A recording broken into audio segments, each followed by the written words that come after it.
talk, awesome talk. We got some awesome talk today. Awesome talk, oh, awesome talk. You all like the way we talk. It's awesome, awesome talk, oh, awesome talk. You like the way we awesome talk.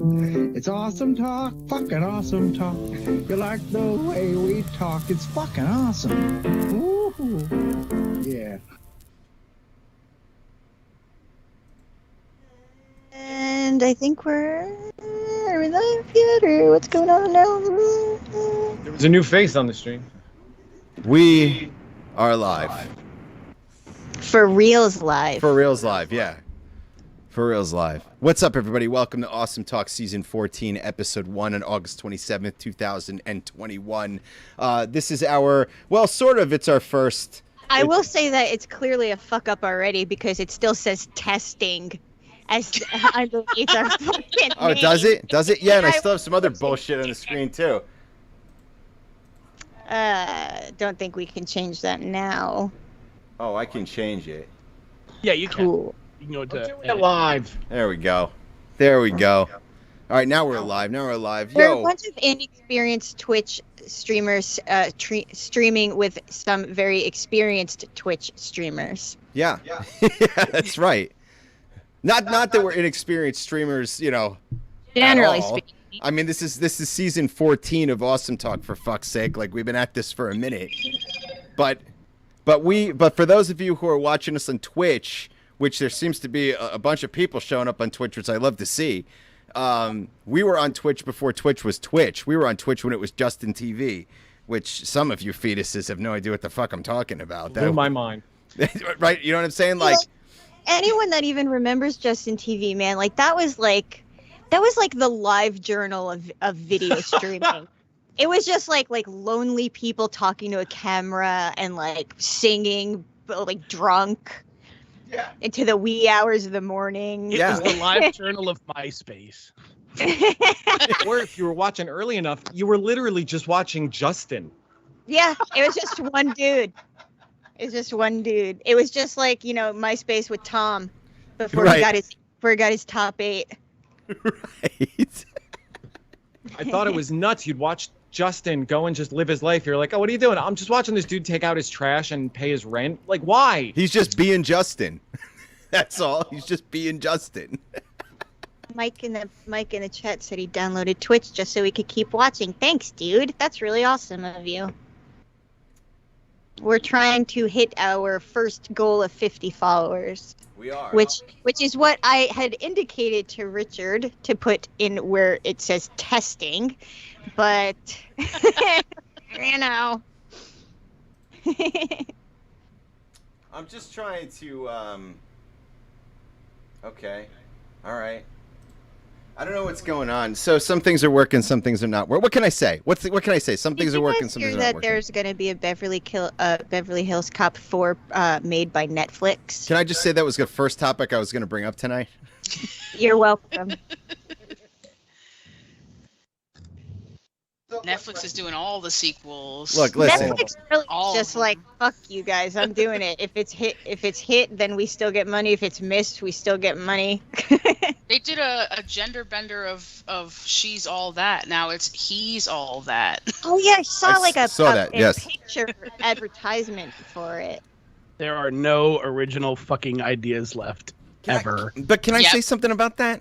I don't mind that so much. We've had this conversation a lot on the show. Pat is in agreement with you, I think. He thinks there shouldn't be reboots of anything. Yeah. And I'm kind of like, I don't know, it kind of depends. And I'm think kind of that's like, yo, impossible. I'm kind of like remake everything every day. Just keep doing it over and over. Like, come on, man. Like, we don't you really want to imagine see if someone Gremlins remade- now. Do you imagine if someone remade Awesome Talk and people played us? I feel like Leonardo DiCaprio would play me. Do you? Obviously. See, I was picturing more of a Joaquin Phoenix kind of thing. A little too late for that. Oh, Remake th- like a- no, Whoa. there's Joaquin Phoenix. There he is. That's Pat. There you go. Joaquin Phoenix is Pat. Pat needs a sort of silent, wise, judgmental actor. Not because you are Dafoe. judgmental, but when you sit silently listening to someone say something you know is wrong, I know that you know it's wrong, and you're waiting for your moment to pounce. like Tony Shalhoub. What the fuck? So Dude, Chillsmith, I'm so sorry. Let me tell you the reason why, because every day I think about that. I've been trying so hard to get this Twitch stuff together for the past week that I've purposely stayed away from my consoles, because if I get involved, I'm sucked in and I can't do the things that I need to get done. So that's why I haven't added you. I haven't touched my console in like 2 weeks now. But now that it's up and running, I can definitely get on, and I'm sure that my villagers are all super pissed off at me and wondering where I've been. yeah. I love when they give me shit like, "Oh, where have you been? I thought you just didn't want to be friends anymore." Like, Are you still currently in debt to the Tanuki? Are you doing No. Animal Crossing? no, I own everything now. Dude, I've put over 1,000 hours in Animal Crossing, and listen, I might be ashamed to admit it, I might not be ashamed to admit it, but like it's like my pandemic second home. So My wife just picked up what is it called, like Journeys of the Olive Tree or something, Seasons of something, but it's a similar Harvest Moon farming game that I've lost her to for the last week.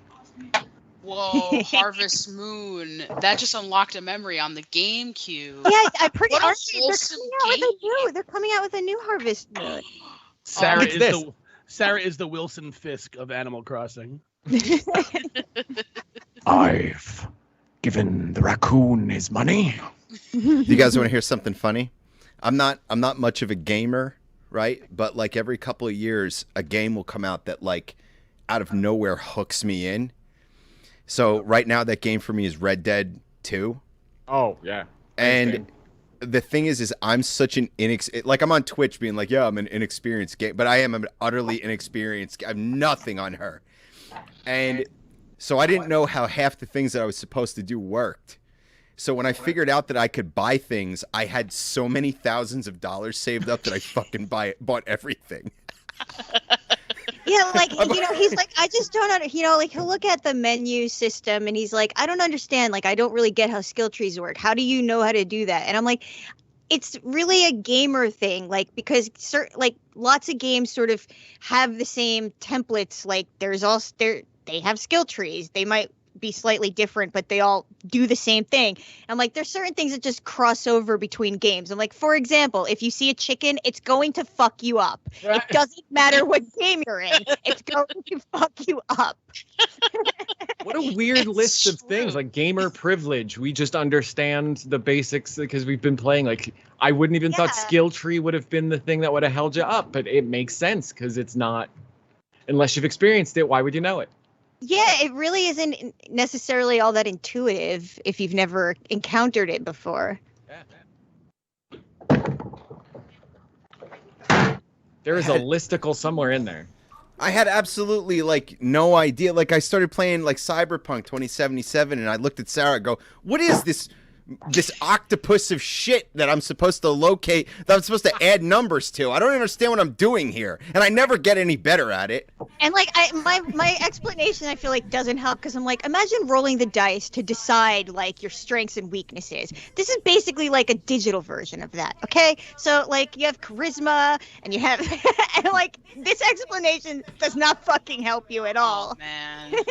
You should have started with Skyrim. Skyrim would have been like the easy intro to all that. But how do I know? The only thing I know about Skyrim are all the glitch videos on YouTube of shit not working right yeah, and people being hilarious. stuck in Funny. wagons that they can't get out of. I actually encouraged him to try The Witcher because he loves the show.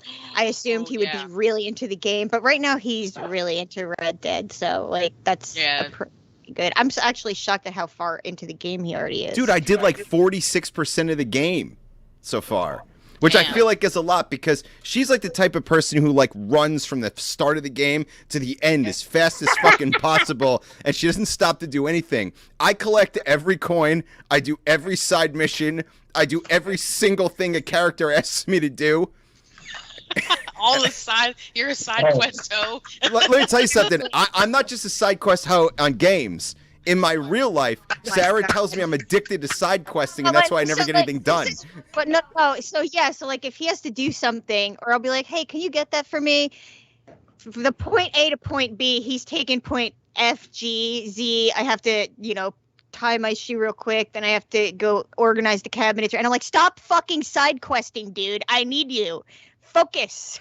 But that's the ADD brain, and I say that from personal experience. You go in the kitchen because you think your keys are there. You realize you didn't eat, so you grab your Frosted Flakes and you look and you're like, wait, how old is Tony the Tiger? You Google that, now you're lost. And you forgot your keys while you were actually leaving the house to begin with, and you're still hungry. And let me tell you something, Reverend. I did not realize how much I had ADHD until I got on TikTok and I started hearing people list those kinds of symptoms off. Yep. They were like, this is what it's like having ADHD. You walk in a room. Why did I come in here? Let me start brushing my teeth. Let me put my toothbrush down. Why did I do that? Let me pick it back up. Wait, what was I watching before? Wait, that's exactly what my brain is like all the time, and I had no fucking time. idea. I picture Hatton looking at Google on his phone, standing outside next to his car door, holding a handful of cornflakes, going, "The fuck did I get here? What So just ga- happened?" People were asking in the chat about censorship. So guys, I actually automod is off for any sort of swearing. I have very little automod on just to help us out, but that's for blatant racism. So Side, I that's think. that's more or less all that you might be auto-modded for, but nothing has come up in the queue. So if there's any sort of censorship, I don't think it's coming from our settings. No, it's on his end, on his settings. Yep. Yeah, I'm not seeing anything in your chat. Imagine your chat having a settings. computer that just automatically censored shit on no matter what, whether you were on a browser or in your email. It just like automatically. Your computer's like, hell no. You're not using that word. Yeah, exactly. I have better options for you. Yeah. Fuck, man. So let's go back to Beverly Hills Cop 4. So, first off, I have no problem with it, other than Beverly Hills Cop 3 was a piece of shit. Can we agree on that? Can everybody agree with me on that? We can agree on. I don't remember what it was about, to be Now, honest. is Okay. this I've going not to be seen like it. a soft reboot, or is this like the continuation of Axel Foley? Not only is it supposed to be a continuation, but people are calling for who were the two cops from LA? Taggart. George Reinhold? Yes. Oh yeah, Judge Reinhold and the People other dude. are dying for them to come back because Judge Reinhold was in number 3. Right. But number 3 was like the worst movie. It was just as bad as like Boondock Saints 2, which might be the worst movie ever made. One, the one with Balky in it? Or was that the- Balky was in 1 and 2 and 3, Yeah, he was in all of them. and he was great in all I'll of them. be honest with you. I've never Ouch. seen any Beverly Hills neither. Cop. I actually had to ask Rick the other day, like, is it a comedy or is it like an 80s action movie? Like, I don't even know what the fan, and you don't watch Beverly Hills It's Cop. an action comedy. The What'd first you- one is a classic. That's what I said. It's an what action did comedy. You say, Pat? Is it What like did a you say, dude How are you a comedy, Perfect though? Strangers fan, but not a Beverly Hills Cop fan? Listen, first of all, as far as being a Perfect Strangers fan, I have to say I'm a late bloomer. I basically started being a Perfect Strangers fan about 2.5 weeks ago. So this isn't some lifelong love. Oh, and while we're on the subject, can we talk about the theory her and I share about Perfect Strangers for just a minute? Well, I don't know if share is the right word. It Certainly. was more like something that popped up Okay, by so accident. so we watched this clip of Full House. It's called Full House Without Michelle.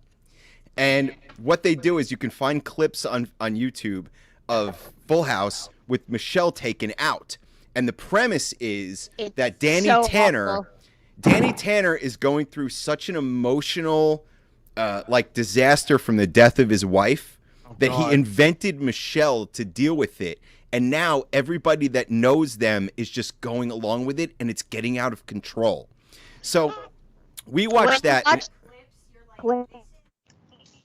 This is wildly uncomfortable. Yeah, it's And so after we had watched the clips, I said to Rick, I feel like Balky is in Larry's imagination. and then I said it makes a lot of sense because Balky is from Mypos, and Mypos is an imaginary place. And I feel like Cousin Larry Cousin Larry is so painfully average. So painfully average, and I feel like he would not have been good at geography in school. He's the John Arbuckle Of real life.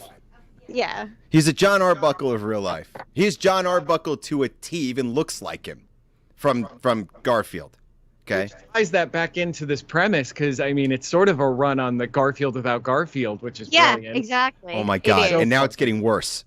Oh, you're not aware of Garfield without Garfield? I'm Oh, yeah, aware. no, It's it's so awesome. upsetting. Oh, good.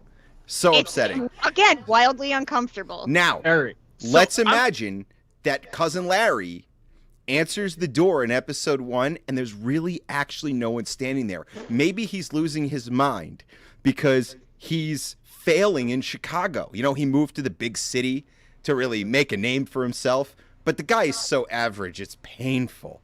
Mike Pepe said the best episode is when they make the little baby babkas. Yeah, I was gonna say. We just watched that episode too, like a couple days ago. I'm kind of with you on this, but one man cannot make that many Bibi Babkas.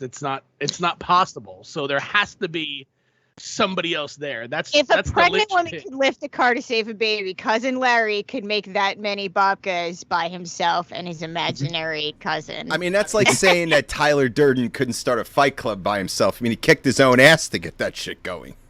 Did you guys? And I ever think see, what you need is the reveal that he's not just been there for overnight. He's been there for a week, and he's just been making babkas non-stop. yeah. Right, just What- because we see it doesn't mean that's where it started. What did you say, Pat? Did you ever see the fake tourism thing for Mypos that somebody No. made? No, I but I want to. Chat, it's fucking hilarious. What? It's like, why not visit? Okay, hey. Yeah, I was telling Rick, I have a lot of X-Files audiobooks, and they're all narrated by him. And I think that's really weird. Really? Yeah, they're all narrated by him. That's a Every lot of one audiobooks. I have. And they're That dope. seems like an odd choice, but now that you've said that, it kind of doesn't. Dude, and the weird thing is, like, when he's doing like the dialogue that Mulder is saying, it's like very Duchovnish. It's like weirdly close to Fox Mulder. It's so weird. I believe the term is Duchovny. It's Yes. Duchovny. Covey. Is it Duchovny? Duchovny. Duchovny, But I that's said right. Duchovish, as in, kind of. David Duchovny did a porn movie. Do you guys know that? Do you want to know that? Yeah. I didn't know that. You didn't know that? Is it I didn't. Files themed? No, I don't think it's no. So David Duchovny, when But he was it's trying to like- become an actor, he in his struggle did porn first, and so you can find porn with him. Ooh said that Oh, she didn't shit. know that, but she's about to go look that shit up. Yeah, look that shit up. That's real. And somebody wrote a song about him. Oh, that's great. I- Sharp. I remember years ago I was listening to Howard Stern, and somebody had wrote a song, David Duchovny, Why Don't You Love Me? Yep. And Howard had David Duchovny call into the show, and he played the song live. And David Duchovny goes, somebody sent me this, and I didn't know what it was. And he goes, and I was driving around L.A., and I turned it all the way up in my car, not knowing what it was, and I realized that I'm driving around by myself with the song screaming, David Duchovny, Why Don't You Love Me? And I am David Duchovny. You know what's weird is, like, I've seen and read so much X-Files shit, and I feel like I have rarely, maybe never actually listened to David Duchovny say anything in real life out of character. I don't think I've ever seen an interview with him. I don't think I've ever seen him just be normal David Duchovny. I don't think I've ever seen that. That's Have you weird. ever seen what is it? Californication? No. Oh, that's right. He is in that show. Yeah, it was his show. And I Yeah. feel like that is probably pretty close to non-acting David Duchovny. I just get that sense about it. It's a show. Is that the show about? Wait, what is that show about? It's Is it all about? him screwing? Yeah, Oh. he's kind of a sex addict in the show. Which, You know, It all makes sense now. we are what we are. Well, I mean, even on the X-Files, it seemed like A lot of girls circled back into David Duchovny's life on that show. Fox. Fox Mulder. I mean, come on, a man named Fox. Come on. Remember how Screech became a porn star? Who? Screech. Oh yes. That was so no. fucking. Man. Yeah, that's true. Did he become a porn star, or was he just in a porn? I think he was selling dildos or some shit. Apparently, he had a huge dong. I don't know, but he was selling dildos or some shit at like conventions. Never saw it. Never saw it. But I met. Ironically, The Screecher? I heard he was a big dick too. So Womp womp. There's no way he's not using that name somewhere in the product line. I'd be disappointed if he wasn't, honestly. It's like you feel the same amount of disappointment in both directions. Yeah. You know that, right? He he's died. passed. Yeah. He passed? Yeah. Yeah. A while ago, like a month or two ago. Yeah. Oh, I had no idea. Yeah. Oh. Screech is dead. They said he was a really. He seemed to be a really you think unlikable that guy. those went up in price after he died? Yeah, I heard he was kind of an asshole. And I Can't think make I him think that Funko should put out a Screech dildo Funko. Apparently, according to the chat, he was a very bitter person. Yeah, that's what they said. Bitter about what, though? Well, he wasn't asked to come back to the Saved by the Bell reunion. Because Wasn't there a lot of shit with that? Like a lot of Yeah. problems? Like people, like, I don't know. There was one that was on drugs. Right? His dicks will last. That he didn't get all those AC Slater jobs. Mario Lopez doing so well for himself. Yeah, Mario Lopez is doing really well for himself. That show was weird. I watched a couple of episodes of it, and I never really like watched it growing up. But like it came on early in the morning, and I was like, this Zach guy, he seems like an asshole. You really listen, Kristen, you're Yeah, easily please. the youngest one here. And the one thing I'll tell you is that Zach Morris, back when that show came out, no one had a second thought about anything that he was doing. And that's kind of the problem with white people. There's an entire YouTube channel that's dedicated to how Zach Morris is an asshole. You should really watch some of those videos because you're like, wow. Like a Ferris Bueller type character. That's what they tried to make him like. Yeah, except he was like I guess way so. worse. But Ferris Bueller was a fun, entertaining movie. Was he though? I thought it was fun. Mike, I don't know. Mike, you said Zach There Morris was is no fresh hesitation into the in that at YouTube. all, Pat. Pat just jumped on that, but it wasn't. Or Mike or Rick, whoever knows, is Zach Morris is trash. That's the name of the YouTube channel. Yeah, it's the right? name of Or it. Yeah, the name Zach of it. Morris is trash. Yeah. But Kristen, if you want to see that shit, that's what it's called. So basically, it's like they go back to the show and they pull up episodes and they show you exactly why this guy's a total piece of shit. And it's like, why is this guy the star of the show? Yeah, and the other one too, Mario Lopez's character. Who was that? What was his name? AC Slater. AC Slater. Does He was anybody an know what asshole he too. stands for? Like, what was his name? Like, I have no someone idea. What, Mario Lopez? No, like, AC. What No, the AC and AC Slater AC stood for. stands for. Albert. You know I who don't know. Zach Morris grew up to be? Zach Morris grew up, changed his name, and became Zinn in Bro House on American Horror Stories. Wow. If you know, Oh, you yes. know. If you don't know watch it, then you'll know. Kristen gets it. She's like, yes, yes. Is Zach Morris Cable? Who the hell's Cable? Do you mean Cable like the X-Man? Cable, like the from this. hey, I looked it up, guys. From His Deadpool. name, No. AC Slater's name was Albert Clifford Slater. I get Oh my why he God, went it by was Albert. AC. I was trying to That come up is with the worst exactly name why possible. he went Mike by got it too, AC. at the same time. Yeah, I get it. I get it now. But let me tell you. Let me ask you guys something. All right. I think Albert nowadays is kind of a cool name. It's sort of regal. Like if somebody called me, if people started calling me Richard, I think I'd be into it now. He's my favorite prince. I'll say that. It Right. makes me really uncomfortable when people call you Ricky. It like makes my skin Oh, crawl. it's when so people weird. do that. It's so weird. It rarely happens, but when it does, I'm like, ugh. What's weird is like if you talk to like family members of mine who I don't talk to often, they call me Little Ricky. And it's really weird because my dad's name was they called him Rich. So I was, Rick the second, but so they called me Little Ricky. And it's really weird to me. Dracos in the chat says he met Screech at a hotel at a comedy show and talked to him a bit. He was involved and bitter, and Wow. even during the show, he ripped on everybody. It's funny to me that this Damn. guy, that Dracos met this guy in real life, and that in real life, Screech was that fucking bitter. Like, could you imagine meeting Screech and he's just sitting there talking shit about everyone else on the show? He's like, fuck AC Slater. Or whatever the fuck that guy's name is. I don't know, man. Like, did you ever meet anybody famous and they kind of like, like I met Gilbert Gottfried once, and it was in the late '90s, and my friend and I went to a comedy show to see Gilbert Gottfried, and he was amazing, by the way. And then after the show was over, we waited outside for him. But the way we looked, I guess we looked like murderers, and we were like, "Hey, dude, you should come back to our house and get drunk." And he like refused, but like he was so kind and nice. And you know, Gilbert Gottfried's like, and then like, but when you meet him in real life, he's like totally chill. And then, weirdly enough, years later, I was walking through Manhattan and I walked right past Gilbert Gottfried. So I've actually been within 2 feet of Gilbert Gottfried more than once in my life. And I feel like that's weird. Please tell would me be his voice was weirder if- normal. I'm sorry.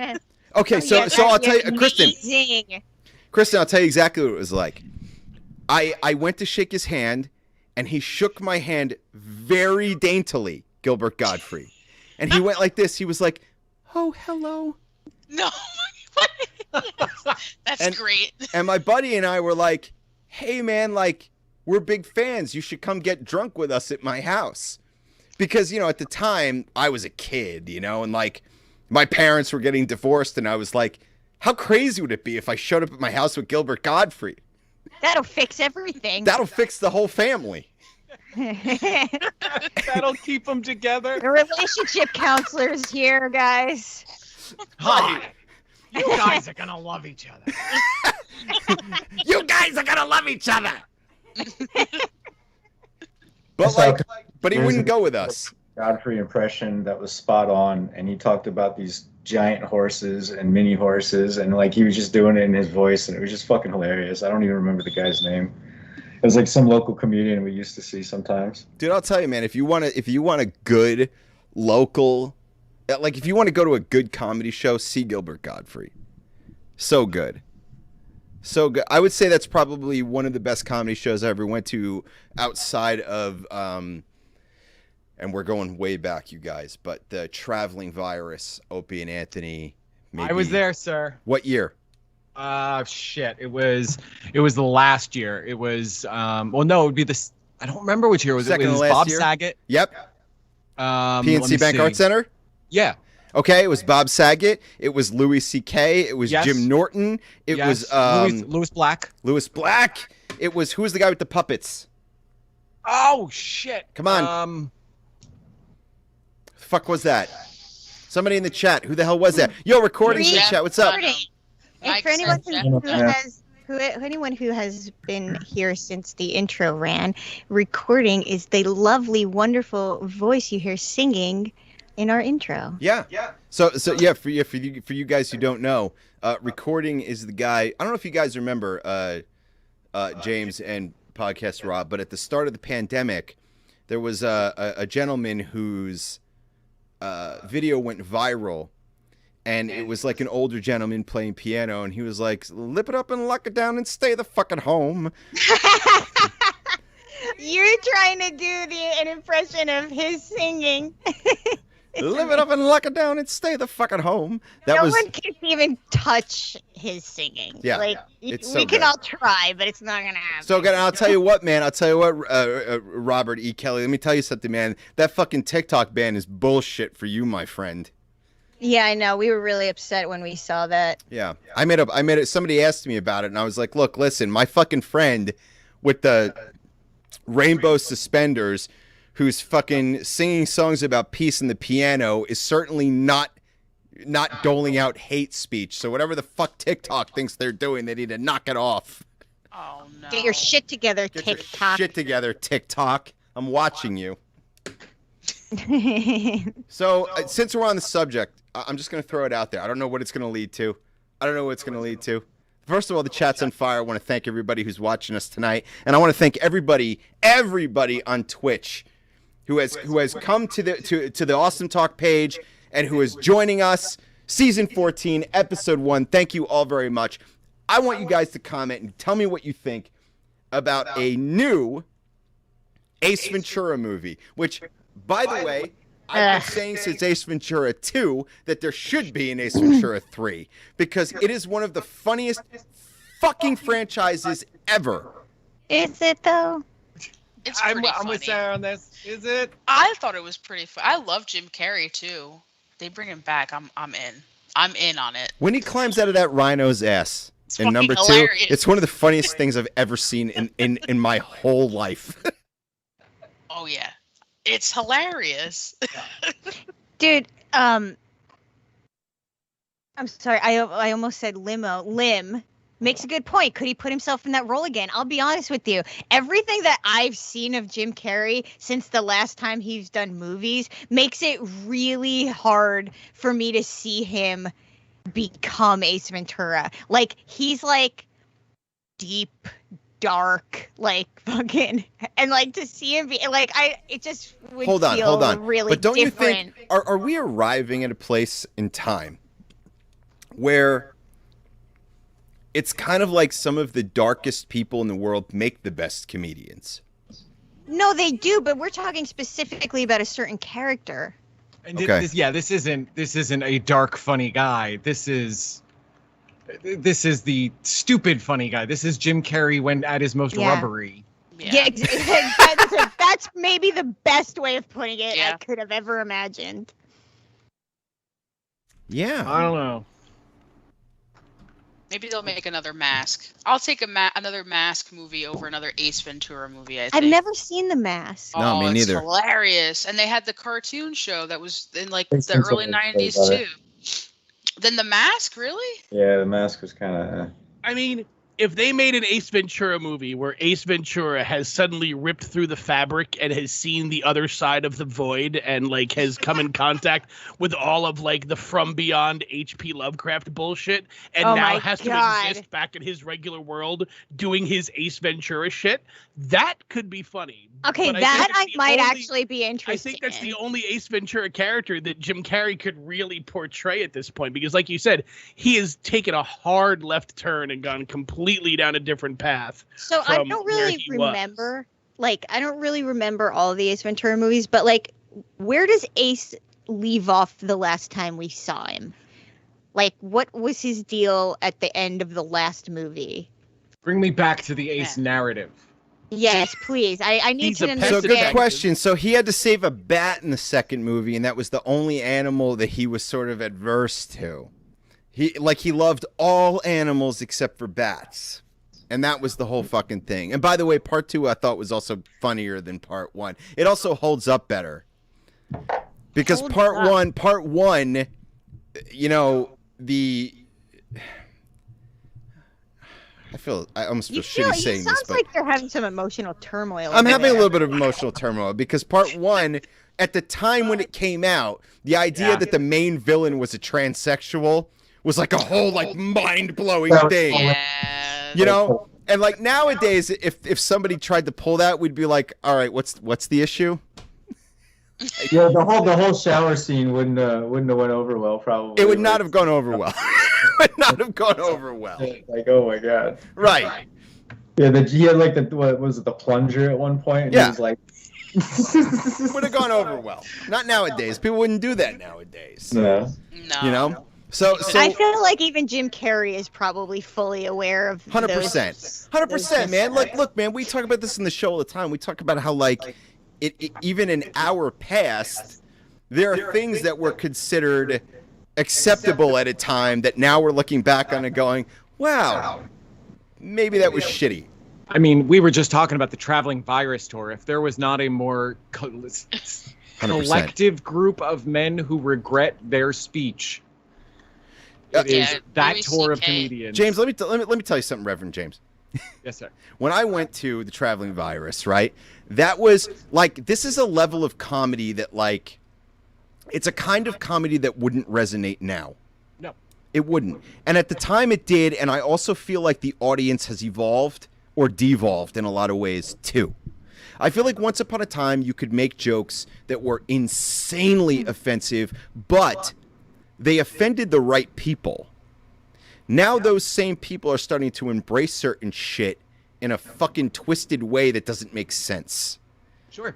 Like, do you understand what I'm saying? Like things that were funny in the late 90s, early 2000s aren't funny now, but they were then for certain reasons, and those are reasons that have been since realized and now don't resonate the same. Does that make sense? To be fair, though, I have to say that the butt of those jokes probably thought they were just as not funny in the 90s as they do now. They just probably have slightly more of a voice or a feeling of being able to voice why there was something wrong with that in the first place. I agree with you to an extent. You don't necessarily hear someone say, that makes me really uncomfortable because they're talking about people like me. Doesn't necessarily mean that those people weren't quietly feeling that way. But I will, to counterpoint to that, and this is not something I'm saying about everyone, so please don't take this out of its propriety.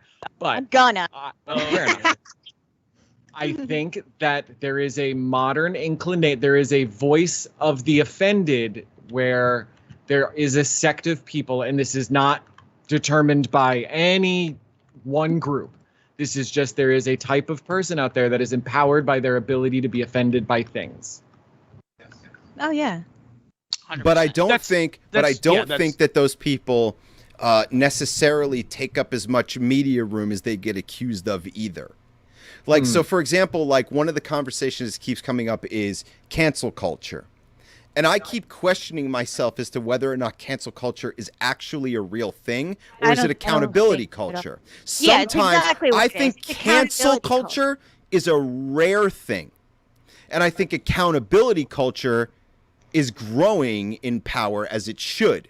Sure. So to me, I feel like people throw the term cancel culture around too loosely. Because give me an example of someone who's been unfairly canceled. It's very difficult to do. Looks like we have reached 50 followers. Well, holler at your boy. We've reached 50 followers. Thank you, everybody. Listen, guys. I'm sorry. I'm super excited about that. I can't believe this on night one. No, I guess I don't know and I'm sure that Rob and James might actually know this for sure, but I know that like within 50 and then 100, like we're given the opportunity to make some custom like emojis or whatever. And the real question is, and even though he's not here right now, is the first custom emoji going to be Stones' head just sort of lurking? Because I feel like that's the one it should be, but maybe.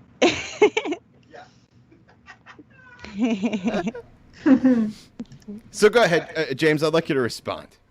Oh no, I mean I'm 100% about the concept that accountability culture is a very big thing. I don't think there is particularly a cancel culture. I think the accountability is utterly important and it's a good thing. I think there's going to be, in the same way that, let's say, All in the Family had its language issues. Sure. I think there will, in turn, as this generation of people feeling that they can use their voice to state their offenses, state words that are bothersome to them, I think there'll be a response of language, and I think there'll be another sort of era of shock. I think we've reached the pinnacle of that with the last election run and some conspiracy people. Because there's a natural segue from something awful to the last election. And not to make it political, but the point is I think that we're on one side of a pendulum right now, and I think it's a necessary part. Do you think what's happening to Chrissy Teigen right now is fair? I'm going to be dead honest. I have no idea what's happening to Chrissy Teigen. Okay, so Chrissy Teigen, first off, I always thought that... the chick that's married to that dude? John Legend. John Legend. So I always thought that John Legend and Chrissy Teigen were ultimately pretty cool. Dude, like, here's the thing about that chick. I don't really know. I don't know if she's a model or an actor. Okay, so she's a model and an actress. But everything I've ever seen about her is bad. everything. Like the last thing I read about her, which was a couple months ago, was her constant bullying of that 16-year-old blonde. Okay, so hold on. So yes, so that's a Got it. good point. So what I want to bring up is, and that's the thing that's going on with Chrissy Teigen, is she's taking a lot of shit for her critique of Courtney Stodden. And critique is not the right word. That was flat out bullying. She okay, said, okay, and I don't disagree with that. I don't disagree with that at all, because if you go back and you look at what she did, it's clear that that's exactly what the fuck was going on. However, what bothers me about it is I don't see people going after, like, for example, TMZ, who was attacking her at the time, or other big names that were attacking her at the time. And at that time, when Courtney Stodden, like, emerged publicly, she was 16. She was marrying an actor from Lost who was 38 with her mother's permission. She looked like she was 27. She had this terrible music video out. So, dude. So Who cares what she looked like? I don't care if Wait she a looked like second. she was 500 I don't care years what old. she looks like. I'm just telling you that at the time that it happened, this is the type of shit people were focused on. That's all I'm saying. Wait, Like- Doug Hutchinson. Which character was he in Lost? Was that who was that? He was the guy- he creepy was the old guy with the- bald dude? No, No, he was no, the no. curly-haired guy He who was the was part of the dude- Dharma Initiative. He was the dude who was running the Dharma Initiative in the 70s when Oh, they okay. went there. Okay. Whose Correct. name I And can't in a way, remember if you now. saw video of this guy when he was marrying her when she was 16, he almost looks miserable too. It's fucking insane. It's insane. And nobody gave a shit that this was happening, except for the people who attacked her. And now I look at it and I go, okay, so now people have pulled up Chrissy. So here's the question, I guess. Chrissy Teigen has publicly said, yeah, that was wrong of me. I don't know what the fuck I was thinking at the time. I apologize for what I said.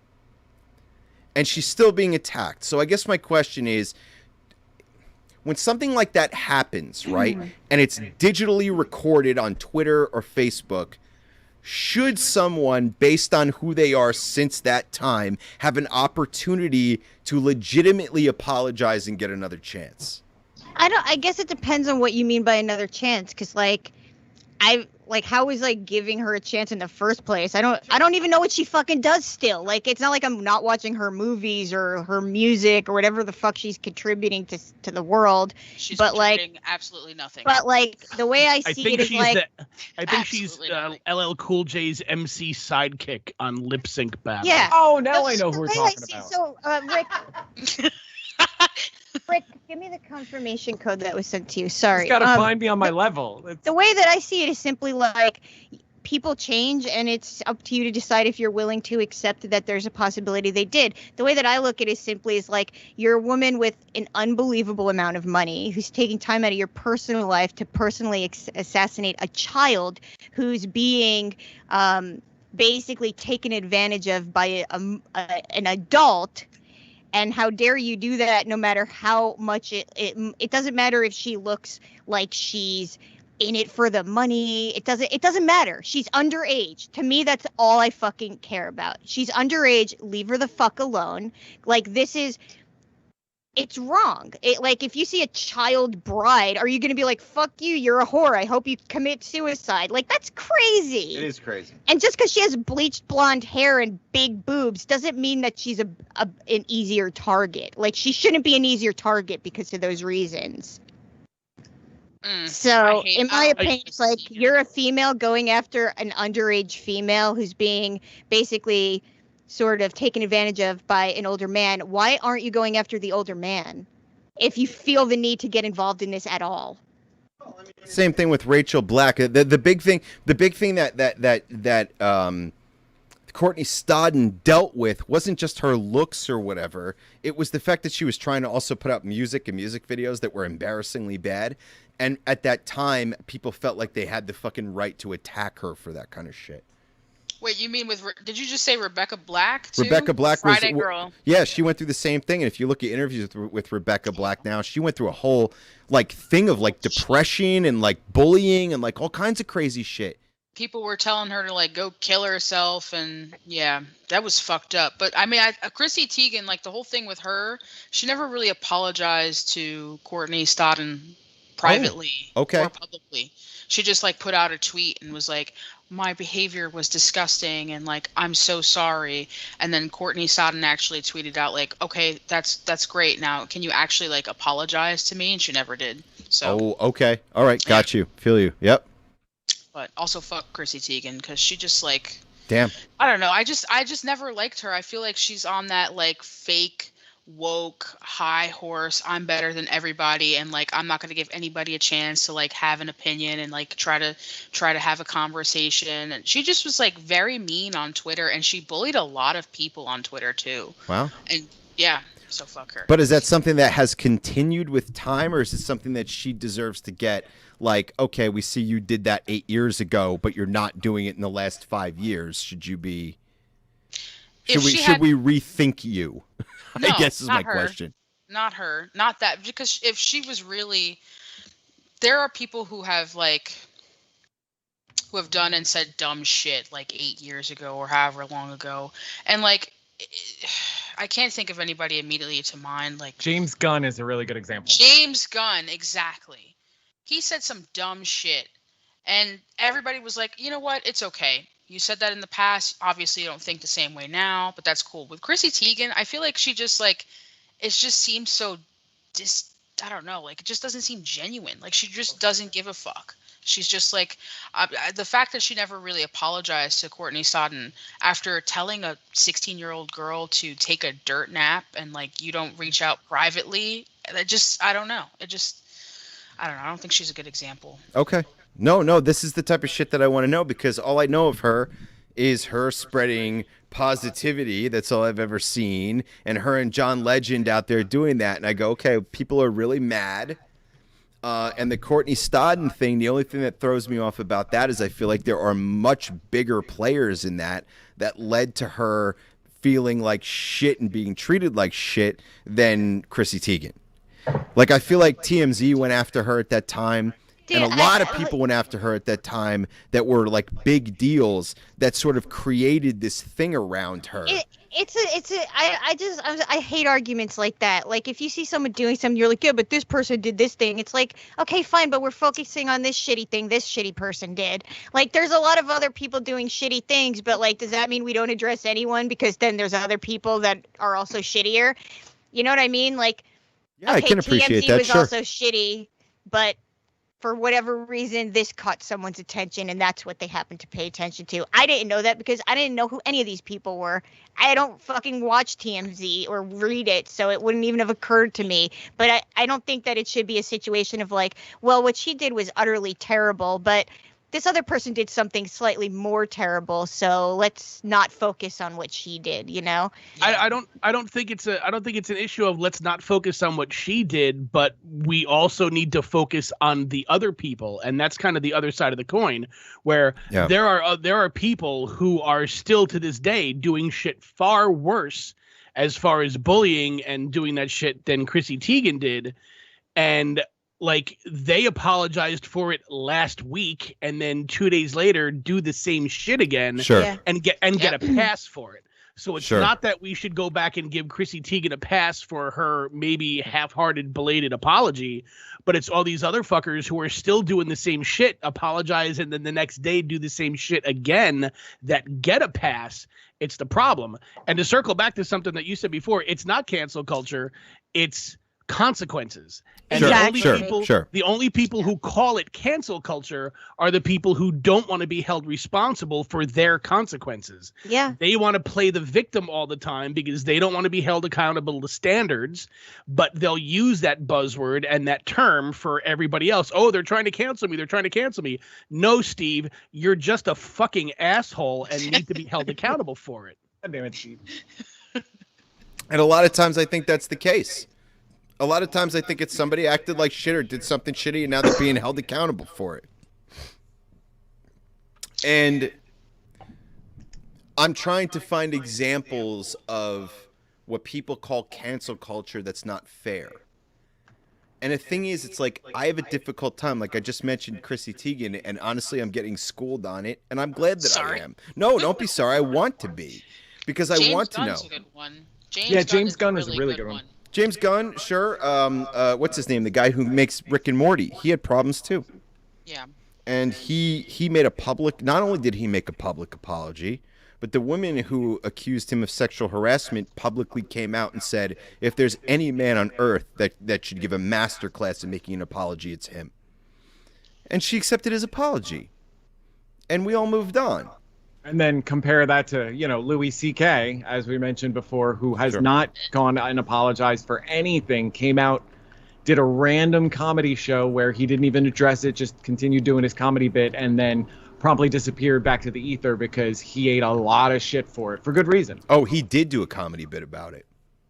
Did he? Oh, yes, he did. My he apologies. Said in his comedy bit, he was like, he started off by saying, some people just like their sex fucked up. And the whole audience was like, ugh. And he went, some people like their sex fucked up, like me. And he goes, it's so bad that even Barack Obama knows why I'm fucked up. Yeah. And then he said in the act, he said, by the way, if any of you ever ask somebody if you can jerk off in front of them and they say yes, still don't do it. That's what he said in his comedy show. Well, I stand corrected, and now I'm horrified. Thanks. Well, Yeah. that Yeah. escalated quickly. Here's the thing, the most, and then you have something that's like disappointment. Like I feel disappointment with Louis C.K. Same. I'm disappointed because at the same time, oh my God, there's a part of me that fucking looks at the shit he did and goes, yeah, what a dick. And then there's a part of me that goes, this guy created a show, and his ability to tap into human emotion and the way people feel, like his show, but you're Louis, talking about the things he created, but not who 100%. he is as a person. absolutely right, And absolutely right. you- So for me, and you're torn between two things that aren't really comparable, because what a person plays isn't necessarily who they are, even when they claim they're playing themselves. oh, I get it, man. Look, listen, nobody knows human beings better than serial killers do. I understand. Let me throw this out there. Please. Why is it disappointing?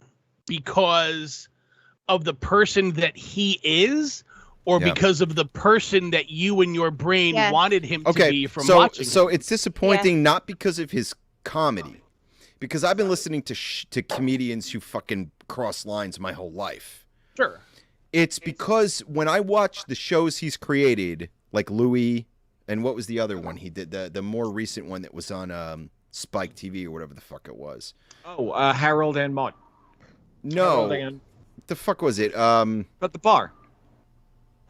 The one The that one- Louis was in. It was called Louis C.K. or something. This was his name or something. Yeah, there was Louis. There was Lucky Louie. Lucky, yeah.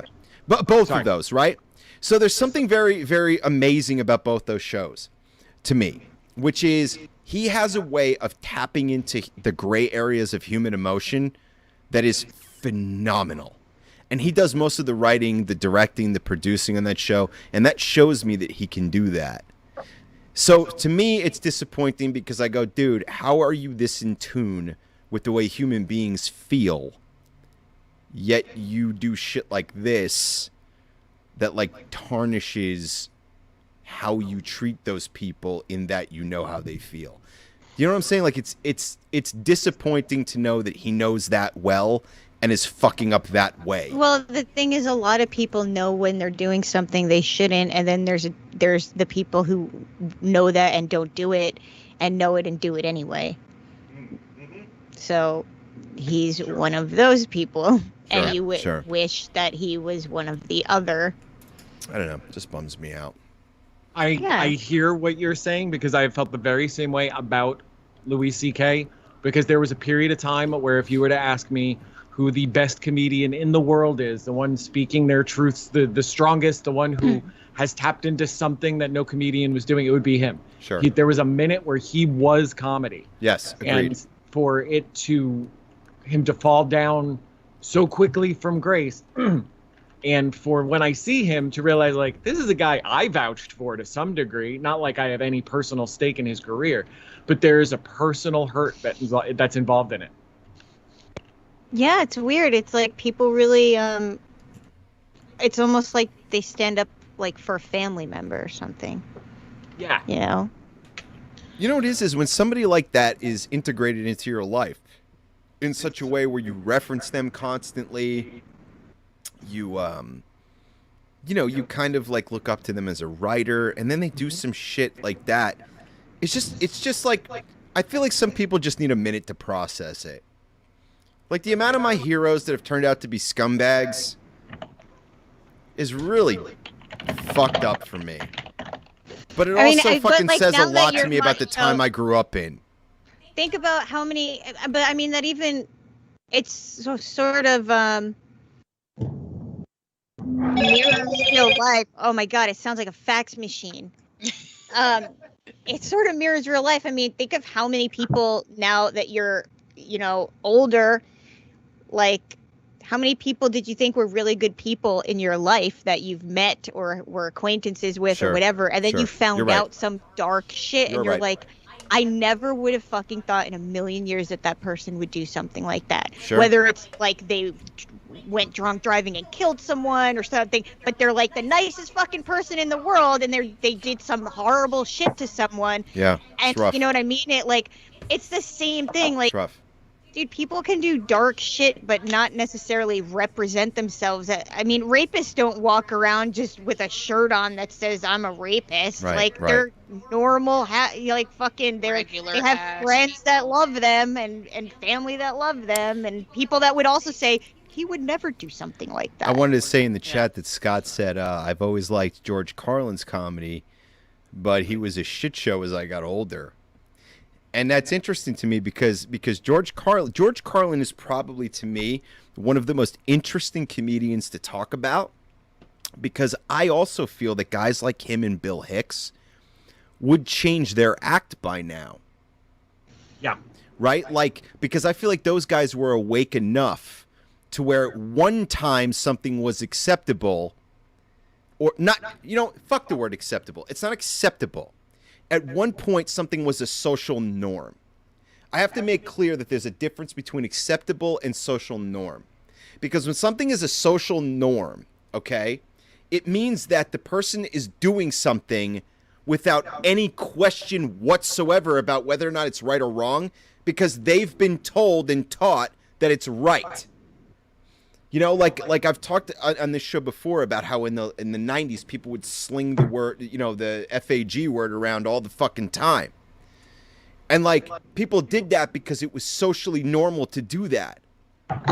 And then as time moves on, you go, "Oh fuck, I'm actually hurting people with this. I'm going to stop fucking doing that." I think Chill Smith makes a really good point. Go He ahead. said sometimes you see yourself in other people. And I think that's I think that's Sure. probably the most important point, is like a lot of people will, whether it's a musician or a comedian or whatever, like a lot of people will listen to an act they love and they'll be like, man, that's exactly what I think about that. That's how I feel about that. Man, like I have so much in common with the way that he sees the world. And then you find out some horrific shit about them and you have to like sort of come to terms with yourself in the sense that like I like sort of associated my like part of who I am with who they were, and now that's who they are. Like, what the fuck? Like, I see that a lot. There's like a weird, like I get a lot of arguments. I've gotten in a lot of arguments in my life about Michael Jackson with people. Sure. And yeah.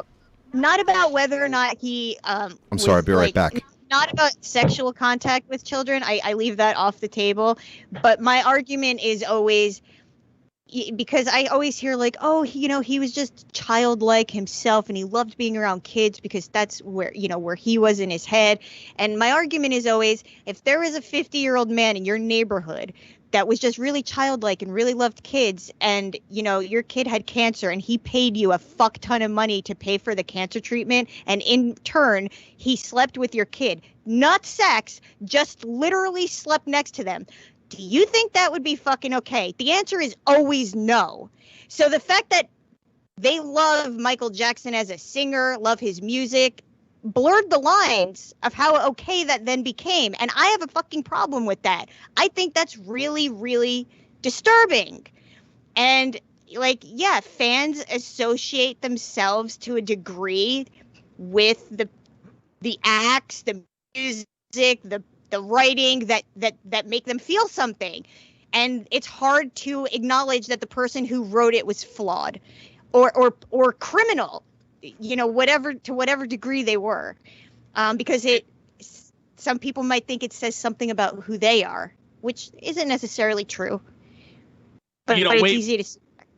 Way back in the day, when Charles Barkley was like one of the top basketball players at the time, he actually caught a lot of shit from a lot of the sports writing world, because it's the situation of people, us, viewers, fans, whatever, taking people that we enjoy watching for whatever reason, whether they're inspirational, they're entertaining, they're funny, whatever, and putting them up on a pedestal and making them role models because we want to make them role models. Yeah. And he always told them, he said, I am not a fucking role model. Like, that's not my gig. I never asked to be. I don't want to be one. Don't make me a role model, because that's not my thing. And he actually did a whole big commercial about it where I am not a role model. I am not paid to be a role model. I am paid to wreak hell on the basketball court. That is what I do. Sure. And I think part of that whole, even getting back to Rick's point, part of that whole disappointment is that we want to think these people are better, because if we look up to them and they make us feel better, then we can one day strive to be like them and be better ourselves. And when we find out that they're just fucked up humans like us and like everybody else out there in the world, that kind of dashes a lot of our visions of them. And maybe that's kind of where the depression comes in, where maybe there is nothing better than what we're doing right now, because even the people I looked up to for making me laugh or making me ignore the shit that I'm going through are going through the same shit, and they're really no better than me or anybody else. Yeah. Sure. Look what we're going through with Marilyn Manson. Chill Smith said Bill Cosby was the one that Yes. taught him to learn to stop idolizing people. Sure. Same. Yeah, Yeah. I used agree to with watch that. Bill Cosby, the Cosby Show all the time. It's funny. I used to work at in a health food store in Morristown, and he came in one day, and we like made him a bunch of juice. And he was like the nicest dude, like so unassuming. And then all that shit came out, and He it was didn't like pat your ass on the way out or anything like that. No. Don't leave your juice unattended, Kristen. Yes, serious. No, it was it. Yeah, Bill Cosby was a tough one. Damn, because he was just like he really was America. Like someone said, he was America's dad. Yeah, he definitely was. But the That worst was part hard. about that is you realize what a fucking bullshit act this whole America crap Didn't really is. the guy from Charles in Charge have get accusations Scott by one of Baio? the? Yeah, well, didn't he have get accusations from the chick who was on the show? Didn't that happen? Nicole He's Eckert? just a douche. Yeah, he's a douche. I don't think he got accused of anything. I mean, don't quote me on that. I'm not sure, but I don't think so. He is just an asshole, though, for sure. But I don't know if Nicole Eckert actually said anything or not about him. I don't know. Yeah. I don't know. Eckert- Scott Baio was. Nicole Eckert accused Scott Baio of sexually abusing her as a minor. Huh. She said she hid the abuse for years to protect the legacy of the show. Yeah. I don't listen. I don't know if The it's just because she's. legacy. I was gonna say I don't know if it's because she's on the inside and has a weird. Look, I know this is gonna sound fucked up. But sorry, Nicole Eckert, you could have came out whenever you wanted. There was no legacy to protect there. Okay? Sorry, but you could welcome. just- Sorry, this sounds fucked up, but welcome to the 80s and 90s. Yeah. I know, and about the legacy of Charles in Charge. Have you not looked up what Buddy Ames has done? He's Bible man, and we should respect him. No shit. Oh my God! Did No you just shit. say Bible man? Oh yes. Oh, look it up. Oh It no, says I real- know. No, I know. I know Didn't about the, Bible didn't the man. legacy of Charles in Charge go down the toilet when she appeared in Under Siege? I don't know. Was that did she get naked in that movie? Almost. Okay. Most of them. Yeah. Jesus, I can't what a believe nightmare. you just referenced Bible man. Holy shit! Welcome I'm getting like flashbacks now. sitting in Scott Sunday school said- watching that. Scott said that Mr. Rogers was sketchy to him. Dude, I can't disagree more. He said that the sweaters What? scarred him for life. Scott, let me tell you something about those sweaters. His mother made every single one of those sweaters for him. I Okay, don't know but- if that but- changes how you feel about it. But let's talk for a second find about that the to fact be- that that Mr. Rogers would make someone feel that. Like, what kind of world do we live in where you look at Mr. Rogers and you go, yo, Something ain't right. this guy in his sweater, something ain't right. Yeah, he was probably like the closest thing to an actual saint Yes. that I was You know, gonna he exists. say. played heavy And metal. yeah. What? Did you know he played heavy metal guitar? No. I- Yeah. Rick screamed Now I yes, need but to. his Yes, mic was off, I so did no know one got that, to yeah. hear it. Oh my god, that's great. Let me tell you something. He was Mr. Rogers, from what I know of Mr. Rogers, actually seemed like one of the few actually benevolent people that ever existed that got famous. One of The the thing- most- The thing about Mr. Rogers that I really loved is that he saved PBS. Yep. Like single-handed Yes. saved Yeah. it. Like that to me was like his crowning achievement, in my opinion. Like the problem is, and this is the other side of like the Louis C.K. or Chrissy Teigen story, is Mr. Rogers was so good, and if we were to go and we were to find like letters in his attic about the children he kept in his basement during the years of the PBS show, like It's someone that just tuned in the first 5 seconds are like, oh my god, what? What about Fred Rogers? it would blow our minds, but it wouldn't be as weird because there is this definite. There's an air to Mr. Rogers because he was so good that there had to be something wrong and everybody was waiting for the shoe to drop. But he legitimately was that fucking good. Yeah. I Dude, would say I wouldn't be surprised if in the next 5 to 10 years some stuff comes out. No. I'm not No. saying I hope. I'm not saying I wish. I'm not saying I believe it will. I'm just saying I will not be surprised. And I know a Because- guy. Because now stuff is coming out about Bob Ross that is completely opposite of the Yeah. Well, whole yeah, I was about happy to little say Dude. so Bob so I Ross wouldn't is be surprised if, they're like, oh, this is Fred Rogers, and this is the closet where he kept all of his sweaters, and this Well, is his sex dungeon. I was just and gonna this bring is up where he had all. It's like I wouldn't be surprised. I'm not Does voting that for ruin it, him? but I Is don't he really King think I Jelly do. Bean? Well, wait, I was gonna bring up Bob Ross because the Bob Ross documentary just dropped like 2 days ago on Netflix, and when I saw the trailer for it, and I saw there was an article posted about it that said that the people that were interviewed for the documentary were scared to talk, and I was like, oh great, what the fuck kind of psycho is Bob Ross?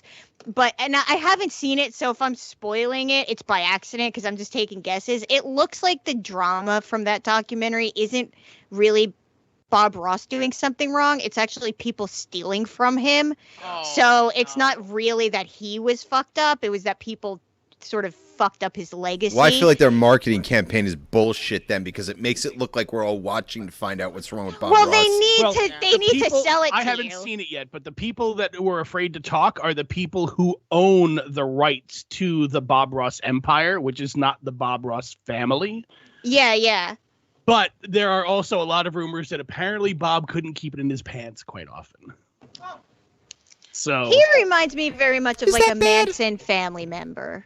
But is you it know, bad? He has that living on a Manson family member. yeah, like living on a ranch out in the middle of nowhere. I mean, just come on. The Manson family was okay until they started killing people. I mean, they were fine. Were they? They were just doing Were they? doing drugs and having sex. I mean, Listening to and- shitty and- music. yeah, man. Listen to some Talking garbage about- music. Bob Race Ross had wars. squirrels as pets, Mike Pepe said. That Yeah, is very teapots. interesting. That's not easy to do. You got to I be a did nice not guy know for that. that. That's He true. would show them on stream while he was painting. He'd keep them in his Yeah. pocket. He had Oh he my had, god, I he had a didn't little know squirrel that. named Peapod, and he'd show little videos of them like feeding them with little baby bottles and eyedroppers and stuff Yeah. like that. Absolutely. I want to say Draco's And he was real. Dracos is right. He was in the military, Yeah. and apparently Bob Ross's whole story was he was like a drill sergeant in the military, and he got so tired. He got so tired of being that kind of person and yelling and screaming and that kind of stuff. Could you that imagine? once he Whoa, left whoa, the wait. military, Could he you- basically Guys, said no. he this was is never really going to important. scream ever again, and that's why he Wow. kind of made that It whole is persona about it. really important to me to find a vet who had Bob Ross as their drill sergeant to come on an Awesome Talk as a guest. Could you imagine Bob Ross being Someone like, out there. "These are happy fucking trees"? Dude, if you see a picture of him when he was in the military, he doesn't look anything like it. Like the perm was a choice that he hated, but became so iconic that he basically didn't have a choice but to keep it. Why hate it after a while, you know? I mean, if it makes you that sexy, why would you fucking be against it? You know, you said he had a hard time keeping it in his pants. I'll bet you the fucking hair had a lot to do with that. I'll bet you did. How old was Bob Ross in his painting days? Like in like that show with that we saw him in. He was every eternal. day. He feels eternal. Like I can't even put an age to the face. I have no idea. Like that could have been like late 20s. It could have been like late 40s. I'm not sure which way to take it. I think it was 40s. Interesting. People back then did look really old, really young. Dude, so Yo, here's the people thing. were also Rick and I- portrayed really Although, old. We've been watching he- fucking sitcoms from the 80s and 90s, and what people think a 38-year-old was supposed to be at the time is astonishing to me. Oh yeah. It's horrific, dude. We've been watching early episodes of Roseanne, and they're like in their 30s, and we're like, what? And then, dude, if you watch Maude, in the first season of Maude, Maude is supposed to be 39. I'm like, And holy shit, I'm going to live to be like Out of 250. here, dude. Dorothy. I was just gonna say. I honestly believe that back then, people looked old faster, but we're healthier, and now we look young forever, but we're rotting away on the inside from all the bullshit they fed us and the shit in the air and the water. Yeah, we die young as fuck. We I was look just gonna younger, say- but we also die faster. The Golden Girls, they were all like 45. Yeah. I We're know! We're 50s. Was And- Maude before or after the Golden? Maude is Before. Well before, yeah. Oh, before. Like- Okay. Like 8 years before was the last season, which means it started in like 1974. And so is Rue McClanahan's in that show too. We actually Yes, just she did. is. We just did a review of the series finale of the Golden Girls about a week ago. Bitch. You ever do a Golden Girls fucking show again, I expect a phone call. I know we know every episode basically by heart. So Well, I needed you guys on my side for that episode because one of us isn't as much a Golden Girls fan. Scott, I don't know. Give it a whirl and see what happens. I'll be honest with you. I'm not even entirely sure. I don't think you can. I think if you're allowed to, you can share links, but I don't think images come through the chat. Because I know that I've shut off some things that might have been. That's okay. And I also, can I just say this to the people who are watching us on Twitch, because there's quite a few right now. Thank you. Thank you for watching us. Please follow us, man. We're on our way to 100 followers right now. We broke 50 tonight, which was the goal. And now we got to go. We got to move on. We got to upward and fucking onward, homie. So Yeah, join it's us. so nice that we have some people in the chat, guys. So a thing that we've been thinking about doing is, since Awesome Talk is every other week, we were thinking about maybe on the off weeks, maybe like Wednesday nights, doing a night that's just dedicated to our guest performances of the past and doing like a video block of maybe an hour or so on our off weeks. I don't know if anyone would be interested in watching that, but just throwing it out there. Hell yeah. So, all on that, I need to say goodbye. I got myself a long drive tomorrow. I want to thank you guys for having me. Reverend Oh James. yeah, dude. Thank you so much for being in our first Twitch stream. Yeah, dude, we love you so much. Thank you for being here tonight. Anytime. Happy to join in. Rob, I will talk at you every Tuesday on somethingcast.com. But everybody else, thank you so much. I will see you guys next time. Later. Bye. Dude, actually, James had something behind him that said Gallifrey, which brings up another person that was taking shit. Jack Harkness, the guy who played Jack Harkness, took some shit, and that one is a little weird for me because. Okay, so for anyone who watches Doctor Who and like, basically, what came out was that people had been uncomfortable because when they filmed with him, he would expose himself a lot. But the thing was that, it's like he would like pull his pants down a lot and like show people his balls. But it wasn't really. But the thing that like kind of made me go like, all right, was that it wasn't in a sexual manner. It wasn't like he was trying to like get people to touch him, and he wasn't doing it because it turned him on. It was like, and someone else had come out and said like, if you work in theater, this happens all the time. Like people do this to the other actors all the time. And so that's kind of what made me a little on the fence about it, because it was like, if this is like part of theater culture, and he's just used to that culture, and unfortunately it made some people uncomfortable. I don't know if I internalize that the same way as like a sexual predator doing it. Sure. I understand You what got- you mean. When, A lot of listen, shit. I mean, like, dude, like the other dude, Mickey, who was on, Doctor Who, is getting shit because he's actually fucking sexually harassed a bunch of women. So, like, I feel like those are two totally different things, but he got a lot of shit for it and is still Sure. going through it. And it's like, yeah. But that kind of goes back to the societal norm versus acceptable. Yeah, exactly. Yeah. So You know, how In is that fish group, dick? that kind of thing is acceptable, but it's not a societal norm. Yeah. and dude, I mean, and that we worries worked me. That worries me about the way that we put things out in the world. Because on the one hand, right, I think almost everybody in this group and everybody in the chat has friends that they've hung out with where they go, because it's my friends, I can say X, Y, and Z because they know me. But now if you put it in your phone and you deliver it to Facebook, it becomes the world's issue. Right? So all of a sudden the things that you do become bigger, and on a bigger scale, your responsibility to it becomes bigger. Does that make sense? It That does. makes sense. Yeah. Well, the more people that see something, the more chance of someone being offended by it. I mean, if you're screaming into the void, no one cares. If you're screaming into a room full of people, someone's going to be offended. The theater stuff, though, is interesting that you say that, because now they have sexual awareness or like sexual therapists on a lot of movie sets, so that everybody's like comfortable. How smart. How Yeah. smart. It's to me when I hear that, I go, fuck, I wish we had that in the mid 90s and the late 90s and shit like that, because that would have healed things. Yeah. But the boomer generation didn't think of that. You know, Well, they but didn't that think- comes back into Sarah's previous comment of there were people that were offended by it, but their voice was either so small or Right. they didn't feel comfortable making their voice loud enough to be heard Sure. until recently. This is, I mean, and this goes back to stuff that I've said way back when, we were back there on season 6 or 7 or whatever it was. It's the 24-hour news cycle. It's the modern way that everybody can now take a picture, record video, record audio, because we've all got computers in our fucking pockets. In the 60s and 70s, you got all this information at like 6 o'clock in the morning, 5 o'clock at night, and 11 o'clock at night. If it happened in between that time frame, odds are something else more important happened after that became a bigger deal to talk about. But now all this shit can come out because there's so many ways to disseminate information. So even the smallest little piece of social bullshit can become a huge story. So it's not that it wasn't happening and it's just happening now. It's a lot easier for that shit to come to the surface for everybody to know it's been happening. Sure.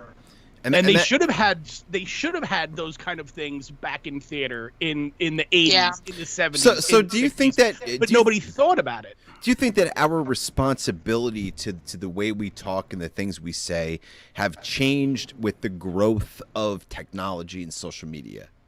Oh, 100%. You can see it now. But the reason that I asked that is because within a tight group of friends, there are certain things that I would say or do because I go, oh, these people know me. They know better. They understand that this is a joke or whatever, right? But if somebody films me on their phone and puts me online, then all of a sudden I'm the world's problem. You know what I mean? So like there's this thing that has changed where your responsibility toward what you say and what you joke about has evolved. Does that make sense? That makes sense. You know? I think And it's that's weird just- because it's something I almost regret or resent in a way. Because it's like, yo, if I'm with my friends, I'm going to say whatever the fuck I want. But if one of them films it and puts it on the internet, now all of a sudden I have to answer to the world. And Yeah, maybe the I mean- world doesn't know me the way my friends do. Maybe the world doesn't know me the way Sarah does, or Kristen does, or Pat does, or Rob does, or any of you guys. I mean, I'll be fair. I have very good friends that I know are on the right side of being correct. Good, sure. But when, it's just you and them hanging out, 2 or 3 people, and we're drinking or whatever, Will they say some sketchy stuff because they're amongst people who know that they are 100% saying it as a joke or in a certain take? Absolutely. Sure. But these are people that I've also had on my stream while I'm gaming. And I've actually had to have conversations with them in private, like, hey, look, I know it's just me and you playing and we're not streaming. Like, we can talk some shit to each other. Sure. But when there are people in a chat room or who will be watching this later on, is it possible that you can kind of reel in these 2 or 3 kind of comments that we make on the regular, but we don't want to make that out in public? You're absolutely correct. Sure. So you're right. So and it leads me to a point where I go, look, listen, the world isn't what it was in 1985 or 1995. You have to be conscious of these things. You're going to take criticism. You're going to take shit. You're appealing to... I have to say, though, that there's something that I think that we're almost boomering here, which is like... I feel like it. Our generation seems to have some huge conflict with this. Kristen's generation doesn't. They're like, yeah, this is just something you don't say because it's fucked up. Like, I don't even get what the struggle is. Our generation is the one with all the struggles because we grew up with a totally different set of norms. But the reason why we grew up with struggles is because we're on the fence. And I'm so happy for that, Kristen, because you're the one that's going to save the damn world. That's right. 100%. We're going to be all fucking confused 100%. about everything. Sure, but here's the thing. It's not that we're confused, right? There's a TikTok I showed Sarah the other day, and it was this guy who said... it was this guy who said you should trade in boomers for Gen X. And one of the things in the whole joke that he was making was, you know, one of the things he said is we care about your mental health even if we don't focus on ours. And I looked at it and I went, this is why I love Gen Z so much. Because I totally agree with them, even though I'm from a way more morally looser period of time. I'm like, I get it. I get what you're saying. I do get it. I'm just I'm just rougher around the edges because of the time period I come from. I feel like statistically, they're just better people. I mean, I don't know. Absolutely, 100%. It went so 100%. Gen Z are not only better people, but they are absolutely our last chance. And again, everybody, it's like when I say I hate boomers. It doesn't mean I hate you and you're a boomer. It means generationally and how can I put this? Generally speaking, boomers are problematic to the world, right? And when I say that Gen Z is awesome, again, I'm talking about a generation. I know that there are individuals who are pieces of shit, but as a generation, I can relate to Gen Z, and I look at Gen Z and I go, not only are you guys right about a lot of things, but you have tools at your disposal that allows you to grow and evolve as people that we didn't have that I wish I had. I wish that I was as good of a person as you were at the age you are a good person now. Does that make sense? Like, I wish that I had the access to knowing what other people felt like and who they were and what they were going through and what things hurt them when I did, because I would have changed who I was earlier. I would have grown faster. And the only thing I could say is that I come from a fucked up period of time, and now I'm doing the best I can. I hear you. I feel you. I care about you. And sorry I come from a generation of assholes. I don't even think that your generation's that bad. I mean, but you're self-aware enough to know that and to adjust that. There's a lot of people that came from your generation and that came from my generation who are like, you know what, fuck you, I am who I am. I'm not going to change. I don't care about, the world moving on past me. I'm not going to evolve, and they're still knuckle draggers because they're going to stay in the way that they grew up and nothing's going to change them. But the fact that every generation has people who can be self-aware and realize, holy shit, the world is passing me by. I need to change and kind of get with the program. That's what makes it more important. So, yeah, you may have grown up in a fucked up decade, but you know what? You're not the person you were then. And it doesn't matter that you at her age may not be the person that she is at her age. You're the person you are at your age now, and that's the important thing. Doesn't matter the past. It's the fact that you grew as a person. Sure. I wanted to say that recording, Robert, Kelly said, "Hey, watch it, buddy. I'm a boomer." And I just wanted to say to because one of my friends pointed this out to me recently, who's a boomer. And I said, "Listen, it's like when people say that white people are racist. I don't get offended by that because I'm white. I understand it. White people are racist. That's not a personal attack on me. It's a societal. It's a societal criticism that is actually real. And of course there are people who are exceptions to the rule, you know. So like when it comes to like, you know, for example, recording, bro, I know boomers who are smart, who are woke, who are there, who understand, you know, the pains and the things that other people are going through. So I know that you guys are out there, my friend. I know that you're out there, but I think even you would understand that generationally speaking. You know, Sarah brought up recently the term generational abuse, and I really loved that term because it's not about the individual; it's about the legacy of the Sure. generation. Right. You know, I think at the time what I was talking about was that boomers are by and large really in charge of the education system, which is something I have an enormous problem with, and I talk about it in this apartment maybe almost every friggin' day of my life. And Sure. I see that boomers are quite largely in charge of the medical industry and politics. And you can't say that any of those things are in any way advanced to any degree compared to other countries.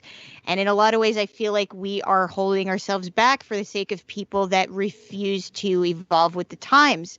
You know, fighting for the ability to have remote learning is an accessibility issue that disabled people have been fighting for years. And the pandemic gave them a window into what it might be like had they actually been able to get that for themselves without the need Sure. of an airborne virus that kills people. I'll be Now right it's back. being systematically taken away from them again.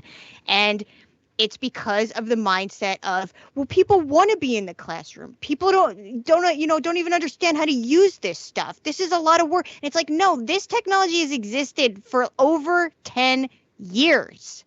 So why are you holding students back? Those students have to go then into the world with outdated technology as their learning tools. You're giving people a disadvantage before they even have a chance to possibly succeed. And so that's why I use the term generational abuse, because it's like an entire generation has to pay for that. And especially when it comes to students, you know, it's so disheartening. And especially with the education system, it's utterly frustrating. Schools are teaching sex ed in 5th grade. Well, actually, in most European countries, they start teaching sexual education in like pre-K, what we would call pre-K grade or kindergarten. Jill Smith said, my 15-year-old niece knows about pansexuality, which I learned about in my early 30s. I'm not sure if that is, I mean, it might not be either one, but I'm not sure if that was meant to be sort of a criticism that was too young, or if it was sort of an acknowledgement that was a step in the right direction. But as someone who, if I had learned about bisexuality to any degree, or like, you know, Chris and I were talking recently about this Disney cartoon called Owl House. And as far as I'm aware, and I know I could definitely be wrong about this, but I believe it is the first time that a main character in a cartoon, let alone Disney cartoon, is a bisexual female minority. And when I watched the scene where she's asking this girl, she's a 14-year-old girl, she has a crush on another girl, she asked her out on a date. I watched that and cried. And all I could think was, I wish something like this had existed when I was the age of the watchers of this show, what this show is aimed at. And like, there's no way things like that would be allowed to exist if we listen to to be fair, the boomer voice of the politicians and the sort of conservative Christian movement that's now saying boycott Disney because, the gay agenda is spreading and all this other shit. And it's like, dude, you have kids at home right now who are gay and you don't fucking know it yet. They hear you say this. And that's why there's That's right. How about we lower the suicide rate? That's how right. about we decide to be a little more accepting of things that But when you clearly don't understand? When you convince people that what they're doing is God's will, you're having an argument with people who are not coming from a sane place to begin with. Yeah, there's probably nothing more dangerous in the world than allowing someone to believe that their hatred and their bigotry is something God agrees with them on. Because that makes you almost untouchable, almost completely untouchable. I have to say that there is, and I'm kind of happy to see it now, but there is a growing number of strictly like Christian churches, like Episcopalian or Methodist or Lutheran or whatever, that are LGBTQ affirming. And there's this whole like group of people who are queer or gay that have this like void, because a lot of them are religious. I think people assume that like people who are gay just don't believe in God, which, I mean, it's fine if you do, fine if you don't, whatever. But it's nice to see now that there is a movement looking for, I guess, accepting gay people and affirming their identity, which is like refreshing to see now, where like when I was growing up in high school and shit, that was a no-fly zone. You will not be gay ever. But I mean, I know that Kristen, you've talked a lot about growing up in a very strict religious environment, like very strict. And out of curiosity, were you ever outright kind of told stay away from people that are gay, don't 100%. Even interact with them? You kind of maybe not ever said oh, I have a friend who's gay, or whatever, but you probably knew there's no way I could bring a person home who's out. Yeah, I mean, I have now, later on, I have friends who are gay, and that I've brought them to meet my family, and it's been fine. But growing up, it was hard, dude. It was not easy, because I had all these feelings, and I was I don't know what to do with this, because this is a sin and it's bad. Yeah. And I mean, the way that I describe it is I kind of had two separate experiences, because I had a group of friends who were gay that I hung out with, and they taught me all this shit about being queer, and I knew about people I had friends who were trans before this whole conversation about transsexuality even existed that we're having now. Sure. I had friends who were pan, I had friends who were Yep. bi, I had friends who were asexual. So it was never a weird thing for me. I knew that they existed, and in my mind I'm all right, well, these are just people and friends, and they're just regular ass people. But then I also had my family life, which was extremely strict and very, very homophobic. And so I kind of grew up these are regular people and my friends. I don't think that they're going to necessarily go to hell, or they're disgusting or going to die of AIDS or whatever else, my family's teaching me. So I mean, I don't know. It's the whole thing with homosexual. I mean, being not straight, as I like to say, because I don't like to use homosexuality, because it's there's so many things. You can like whatever you like, and sexuality is a spectrum, and I feel we're now beginning to accept it and understand it and realize that it's just fucking normal. You don't have to feel weird about liking what you like, so long as you're not being a dickhead and not being a fucking predator. It's totally fine. And that's what I love about Gen Z. Yeah, ultimately, as a generation, of course, there are assholes in Gen Z, but being, I guess what would be called an exennial, because I'm sort of on the cusp between the two. Anybody born between 1978 and 1982 are considered exennials, and there's like articles about it. If you read it, it's like pretty fucking smart. And I can remember feeling the same way as, you know, when I was young. The language might not have reflected it, but the friendships that I had and the people that I knew and the people that I cared about definitely did, you know? And then I feel like as time moved on, you know, you learn more and you get better, and your language and the way that you approach the world starts to reflect that better, you know? Those people have always, I mean, queer people have always existed is the thing I always say. Like it's Absolutely. not anything new. And they've always just been there, living their lives the same way that they're living now. It's not a weird new generational thing. I think Gen Z is just like more present on the internet. Gen Z doesn't give a fuck what anyone thinks about it. And that's what I respect. I respect it so deeply that they don't give a fuck what anyone thinks about that. You know, because I feel like we tried that and it didn't work, but now the tools are there. You know, because it's like if you're the parent of somebody who is gay or bisexual, they will fucking out you on TikTok or you know, Instagram if you're a shithead. You know, and that's important, because people who act like that and think like that, they get to see how they look when they behave that way towards a child who is, you know, trying to grapple with these feelings in this you know, particular identity, you know. But even as somebody who grew up with friends who were gay and bisexual, you know, I feel like that nowadays I'm still getting a better education on it and on what to say and do and how to respond and things like that, even as somebody who grew up with that around me, you know. And it's because of the access that I have. You know, the access that I've had that I have is changing me in a lot of positive ways.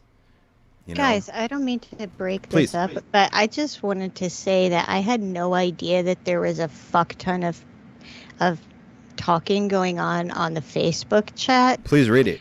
this entire time. And I mean, well, it spans like the entire show here. I'm just shocked. Like, I feel really bad, Alexis, that we didn't see all of your comments. She said, one of the things she said that was sort of related, I think, to the earlier conversation about people doing, celebrities that we like doing things that are fucked up. She asked if we had talked about Kanye West and his show. He brought out Marilyn Manson and DaBaby, and people are going insane for it. Yes. I have not heard anything about that. I don't like Kanye West to such a degree that, like, my brain kind of just shuts off at any mention of him, because I'm just like, he's a clown, in my opinion. I actually started to feel really bad for him, because it's clear that what he's going, and I don't know if you guys know who Azealia Banks is. Azealia Banks. Is she a singer? She's a singer. Yeah, she's really fucking talented. Like, her music is really good, but she's a fucking dickhead, and she just says like crazy shit all the time. And the same thing with Kanye West. It's like it's mental illness, and you've got all the fucking money in the world, and like you just are a prisoner of your own fucking mind. And Kanye West, like, the moment he lost his mom, you could just see that that's when like the light inside of him just like went out, and it was like he was not going to be the same person. And I really, really loved Kanye West. A lot of people did, yeah. He was like my Marilyn Manson. How you guys view Marilyn Manson, that's what Kanye West was for me. Like College Dropout, like all those albums were so good, and he was so present to everything. Like, he was like fighting with Bush and shit like that. And and then his mom passed, and then that shit happened, and it was like, oh, well, he's fucked. He always kind of displayed a little bit of like, mania symptoms. And I have to say, up until I found out today that he had Marilyn Manson and DaBaby in his show. And like, I could forgive all the other shit that he said, like the Trump shit, and like, even as controversial as this is gonna sound, like the slavery is a choice, because in my mind I'm thinking this is just somebody who's like fucking manic and needs to like figure that shit out. But the moment he brought out Marilyn Manson and the baby, I was like, this is you've got fucking kids, and like, not to go on a rant. He's trying to do something with that. Not to go on a rant about it, but like, I just like if you have a daughter, and like the first thing I thought about was like, oh my God, 1 in 6 women are sexually assaulted in their lifetime. And like, God forbid a million fucking times, and I hope that those kids never have to go through anything like that ever. Sure. But to think that like your dad brings somebody on stage who's accused of all this shit and is like fucking buddy with them. Yeah, weird. Yeah. Sure. What kind of fucking message are you sending as a father? Right. Exactly. Dude, it kills me, Kristen. Never mistake talent for character, and I think that's pretty much the bottom line here overall. And for my generation, the killer is that when I look at Marilyn Manson, he's like one of the musicians that I look at and I go, you saved me from potential suicide once upon a time. And then I look at who you are now and the influence you had on me. And I go, I don't know what to do with this. Like, I don't know what to do. I don't know what to do. It's not as easy for some people who like don't like him. You know what I mean? Of course I don't condone his behavior. Of course I don't. But like, it just sucks. It sucks when somebody that you look up to or love or somebody who influenced you in ways that you think are positive or saved your life turn out to be complete pieces of shit. But that doesn't. Are we talking about Ron Jeremy and his? Oh no, we're not talking about that, Stones. Hey, Welcome to the show. Richard, please take down the Facebook chat. Say, guys, Stones is here. What do you know? And his smiling face. Oh, Kim Kardashian was there too. I saw that she was wearing a wedding. I'm sorry, I was reading the Facebook chat. She was wearing a wedding dress. I saw that. She went to that to that weird ass Kanye West show wearing a wedding gown, sitting next to somebody who's been accused of sexual abuse, and next to somebody who just says the dumbest fucking homophobic, ignorant shit you can. Oh yeah, like it's like ignorance times a million with those statements he made. Ignorance is so Rick, disappointing. So like, just someone bad could certainly give you good influence. I mean, how many people grew up with a shitty mom or dad and became great parents, and the influence is what did it. It was like, I know never to be like that. Sure. Like, so bad people could influence you. Sometimes that backfires in a big way. Like sometimes there's like an overcompensation. Like if you have a really shitty drunk mother and you're like, I'm just going to pay attention to my kids like super hard. And then you end up helicopter parenting them and fuck them all up in a completely different way. Like that's usually how that. Yes, Stones. We don't need you to go to the other fucking dark side here. I was trying to make a positive point. I'm happy that people are already acknowledging that you're not in a dark car with barely any lighting and something covering your eyes. Yeah, that's nice. I often tell Stones he should show his face more, and he's always on the fence about it. So am I. Stones is on the run right now. What'd you say, Pat? Rick, that comes back to that person. I'm sorry. Go ahead, Pat. No, I was just saying that Stones was on the run right now. That's all. Did you hear like cops chasing him down? I'm good. I'm good, guys. I'm good. It goes back to that personal growth thing, though, Rick. It's you're introspective enough to know that even though this is a bad person or a person who is not, societally good, that they did create something that helped you through a dark time, and you can appreciate that for what it did for you while still denouncing the person that they are. Sure. And there are people that have a real fucking problem with that. Like, I don't know, Kanye West's enablers. Like all of these people who are in his fucking orbit who can clearly see that there is something wrong, but either because they're stargazed or because they want a piece of the money that he's making, or, you know, they think it's going to rub off and they're going to be the next because big they're part of the thing. corporation called Kanye West. Exactly. Damn. That they won't come out and say, listen, brother, intervention time. You have a Yeah. fucking problem and we need to deal with it. Yeah, you need help. When brother. when he ran for fucking office and his people were all Painful. like, painful, let's do it. painful. stop. Like, somebody Paying should've people to just kiss your pulled ass. the plug on the fucking lights and ran Sure. in there and said, listen, all you motherfuckers need to sit down and shut up because this is bad. Yeah. I just want to say, Stones said, Scott said in the chat, Stones, you aren't in a car with minimal lighting with a beanie hat covering your eyes. Well, it's not winter. Maybe a blessing in disguise. He even got a bandana ready to cover his face like a Western mobster.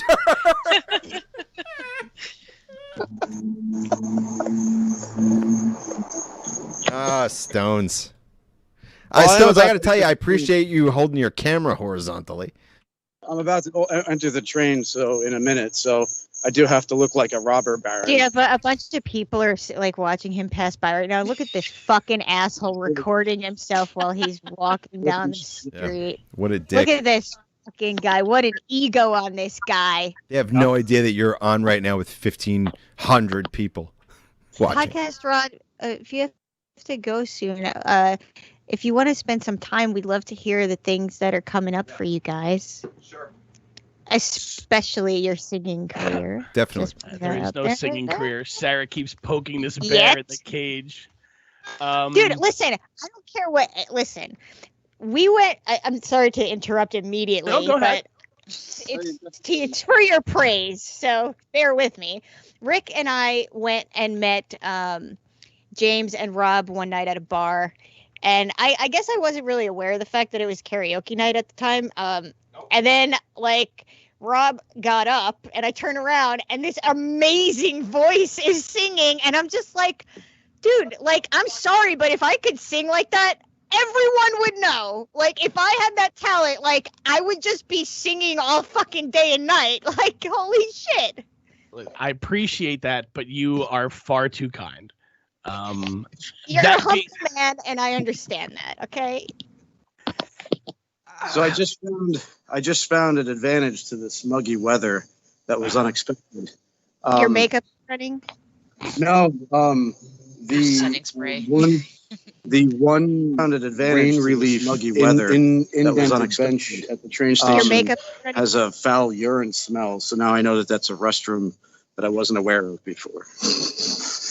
You might want to jot that on your map. Pin that on Google Maps. Urine bench. Put it on your skill tree. Bring it back around. Urine bench detection. Okay, so anyway, back to Rob. Please let us know the things going on for you guys right now. We've already started recording a lot of episodes going into September already, and we're really looking forward to a lot of that stuff coming up. We've been doing some more stuff on Twitch. We have some guests that we haven't had on in quite a long time. We do have some upcoming episodes that we will be talking to Rick and Sarah about as well, because we definitely need to get you guys back on the show as well. But I mean, things are going pretty good. You know, we're doing blog posts every Friday. We've got episodes coming out every Tuesday over on somethingcast.com. Like I said, we just did an episode called The End, where we talked about the series finale of The Golden Girls. I have to check it out, dude. I have to check that one out. It's very cool, and probably the most painful thing about this 2-year pandemic that we've still been going through, I don't even know if you can call it a pandemic anymore, is the fact that apocalypse. That's what I think. it was always fun and exciting to get those Facebook messages from Rick, like, dude, what are you doing Friday night? You got to come down to the apartment and be on the show. And like, I enjoyed that drive down there and hanging out with you guys in person. And the fact that because of the way things went with the world and because of the way my work schedule and everything went, I wasn't able to be part of those Facebook Live ones that you guys did as often as I would have liked to. The minute Rick reached out and was like, hey, we're doing live on Twitch tomorrow night. Can you be on the show? Like, he hadn't even finished typing that. And I'm like, fuck yes.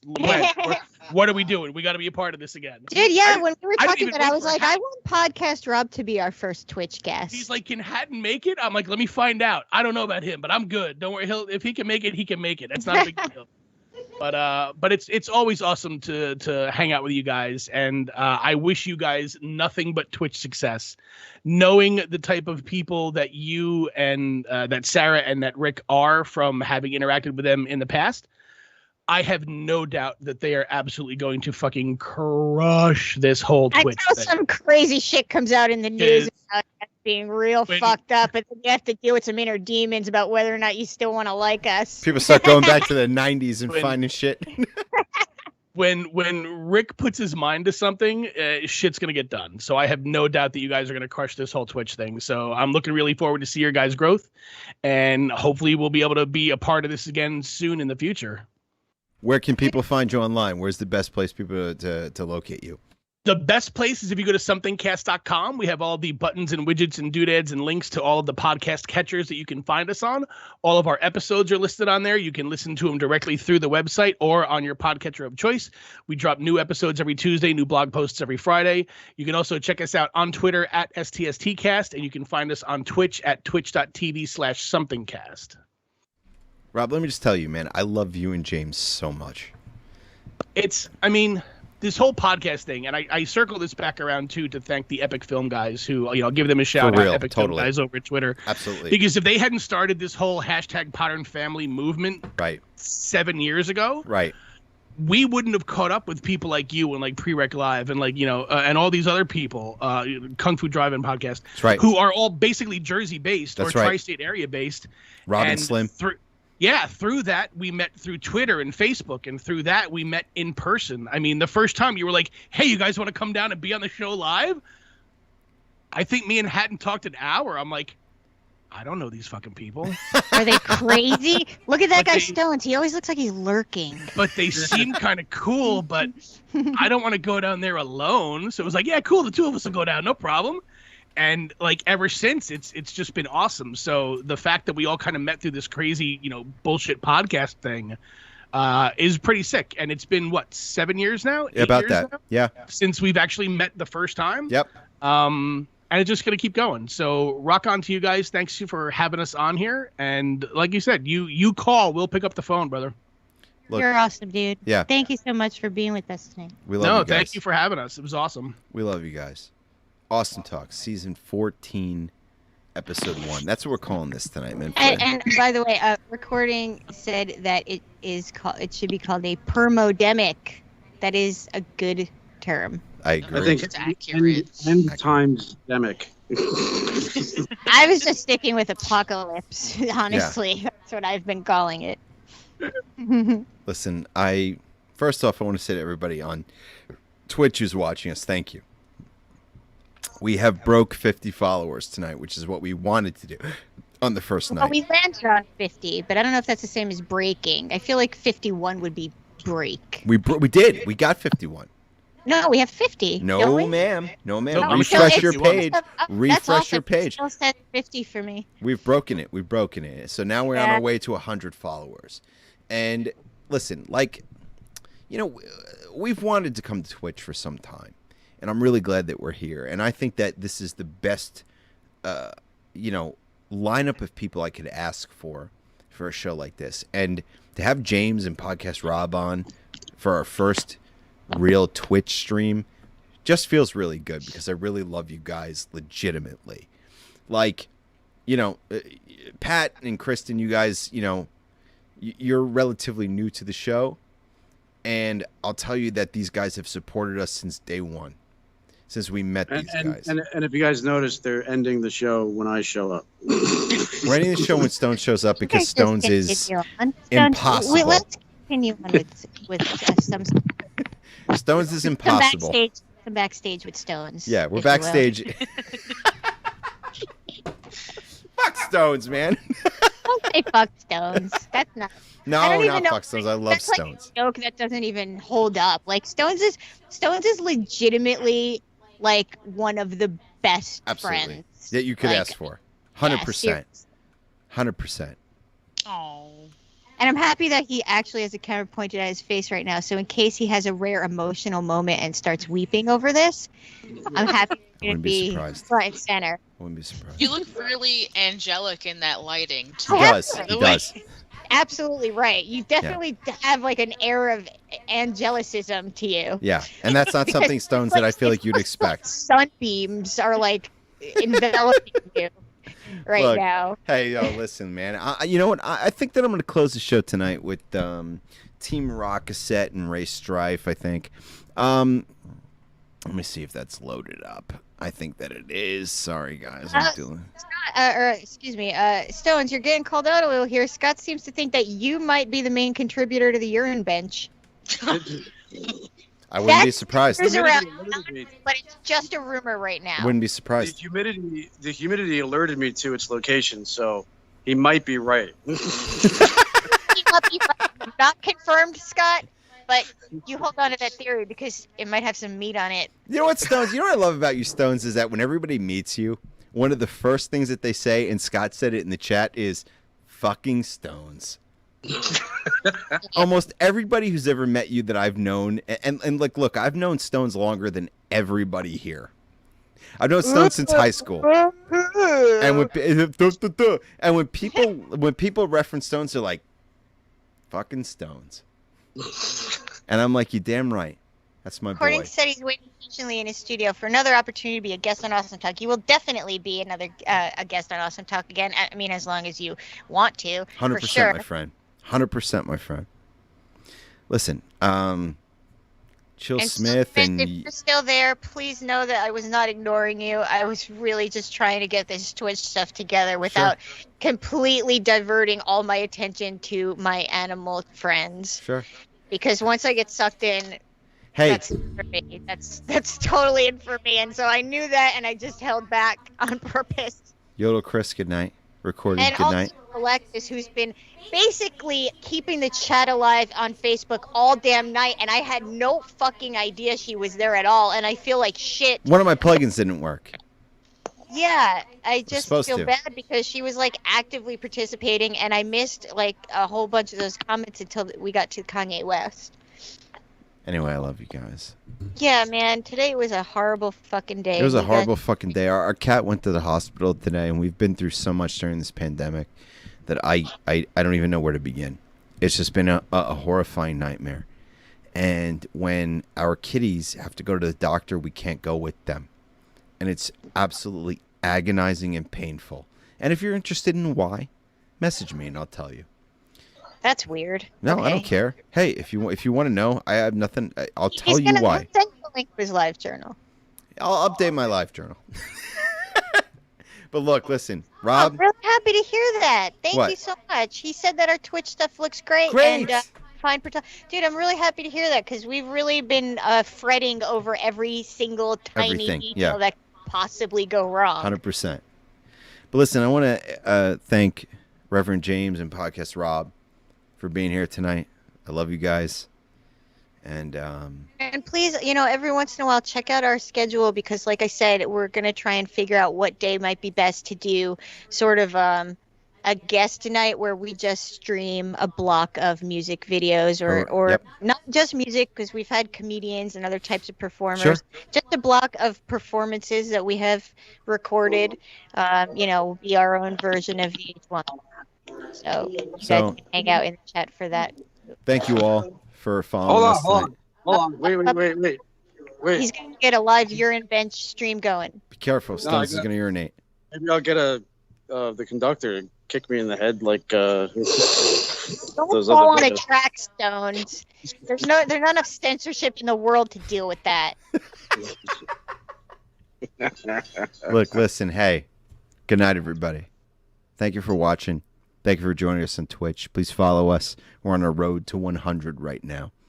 And we love you guys. And we love the Something Something cast. Go follow them. We love all you guys. And we love Stones. And we love Stones. Even if he gets his ass beat by the conductor. By the train. It's coming. You All hear it? right. Good night, all. Good night, all. Let's have a good night. Good night. All right. We out. We out. We out.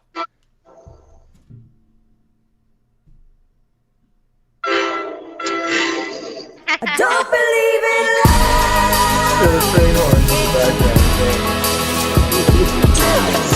Still will kill, swill, blood stains, sheep thrills, beat the fuck out your boyfriend at Mill Hill. We're at the Mill Hill where we happen to kill it. Back and we fill it with the illest, chillin' with the realest music crew. Real as a film and it's feeling like a movie too. Shooting to the moon and my dude lagoon is booming through. In a van with weed man, feeling like it's Scooby-Doo. We found a spot when we turned around the block like Rubik's Cube. See the bass bumping when it rumbles with the thunder sound. Music coming out from the basement cause it's underground. Searching to kill, holding urban to bill. There ain't a hole in my pocket when I'm burning a mill. Stairwell blazing weed, y'all blatantly won't take a stairwell cause my eyes shoot laser beams. It's Frankie B, always reppin' out Team Rock cassette. Feel the draft even if you tape the doors like rock cassettes. Dropping bread like Uma Thurman when I kill Bill. $1 at a time till we got a Mill Hill. Yeah, when the beat drops in the stairwell we twist up the sweet pot. Yeah, when the beat drops, if the door locks it opens with 3 knocks. Yeah, when the beat drops, 4 sticker balls around the stage we rock. Yeah, when the beat drops, it's a Mill Hill set. We'll make you wanna rewatch. Tupac the tour rock, the dinosaur hunter. Dudes stuck in their wonder years, mistook it for hunger. Mill Hill is the headquarters for old heads and youngsters. The basement is for hip hop, but it was founded by punkers. I've been there every night for a decade and a half. Drowning my sorrows while still laughing at crap. Used to run out on my tab, now I'm part of the staff. Lied on my resume, got by on basic math. Enticed by the drink, seduced by the music. Always open doors back up after a shooting. Sometimes I got a box, but it's still the spot that's soothing. Who would have thought a dark, dirty basement would move me? Been all around the globe eating bohemian pizza. Paris is a runner-up, but Stripe, Trenton needs ya. A city full of artists, but it's not for the weak, bruh. The Mill Hill basement, South Broad Street, love. Yeah, when the beat drops in the stairwell we twist up the sweet pot. Yeah, when the beat drops, if the door locks it opens with 3 knocks. Yeah, when the beat drops, 4 sticker balls around the stage we rock. Yeah, when the beat drops, it's a Mill Hill set. We'll make you wanna rewatch. Yeah, Still will kill, swill, blood stains, sheep thrills, beat the fuck out your boyfriend at Mill Hill. Still will kill, swill, blood stains, sheep thrills, beat the fuck out your boyfriend at Mill Hill.